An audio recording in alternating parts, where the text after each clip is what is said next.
Storage area networks are a little bit different than Ethernet networks. It's not the wild, wild west. Devices actually have to log into the fabric in order to use the storage area network. The first step, or the fabric login, sometimes called a floggy, determines the presence or the absence of a fabric. If the fabric exists, it exchanges service parameters with the fabric. The switch identifies the worldwide name in the service parameters of the accept frame and assigns a fiber channel ID.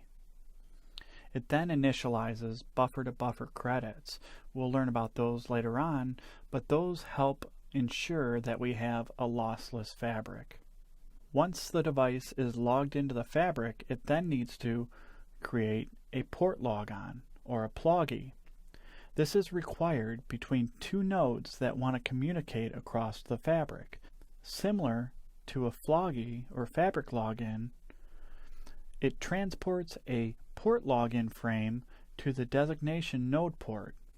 In a point-to-point topology, no fabric is present and it's a point-to-point topology, then we just skip that process and initialize buffer-to-buffer credits. Now, I mentioned during that process that there were fiber channel IDs assigned. These fiber channel IDs are kind of like an IP address on an Ethernet network. A fiber channel ID is assigned to every worldwide port name corresponding to a node port. A fiber channel ID is made up of a switch domain, an area, and a device. The domain ID is native to a single fiber channel switch. So for instance, in my graphic you can see that one switch has a domain ID of 5 and the other one has a domain ID of 12. There are a limited number of domain IDs in a single fabric. So there's a theoretical number that's over 200, I believe around 236, and there is a tested number which I believe is around 75. Forwarding decisions across the fabric are made based on that domain ID by a routing protocol called FSPF. Forwarding decisions are made based on domain ID by a protocol in the fabric services called FSPF, or Fabric Shortest Path First, similar to what OSPF is used for as a routing protocol on an Ethernet network. FSPF provides routing services within any fiber channel fabric. It supports multipath routing and bases the path status on the link state protocol similar to OSPF, as I mentioned before.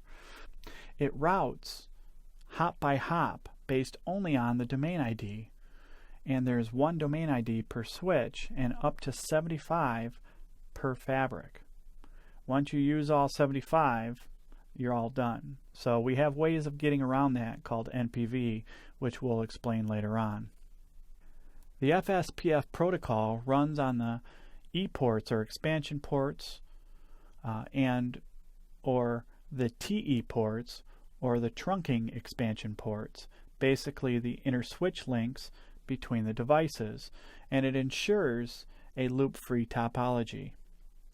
It also runs on a per vSAN basis, so there's one FSPF protocol running for vSAN 1 and another one running for vSAN 2, and they're each keeping track of their own topology, which is why there is a limit to the number of fiber channel domain IDs. This protocol uses a topology database to keep track of the state of the links on all switches in the fabrics and associates a cost with each link. You can modify that cost to try to steer traffic in the direction you would like it to go. There is also a directory server or a name server, and that is similar to DNS on an IP network. The directory server is a repository of information regarding the components that make up a fiber channel network. Components or devices can register their characteristics with the directory server. For instance, I can say I'm a storage device or end node. That lets endports query the directory server for specific information. All of these are services that run on your fiber channel network and are important to know what these services do and what they're used for.